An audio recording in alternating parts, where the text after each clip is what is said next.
Assalamu alaikum, men Talgar Nahiyasi, Kızıltuğ Məlisi, номер 24-ci otura məktəbinin 3-cü sınıf oxucusu Turallimova Fatima. Səbirəm Ənvərova, yanılaşı ata-anam.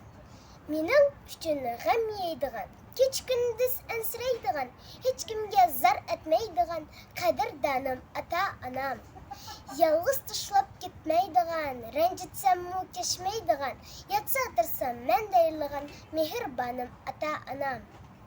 Mensiz sumu ishmaydigan, gelidan ash o'tmaydigan, qarchug'dek asraydigan vafodorim ata-anam.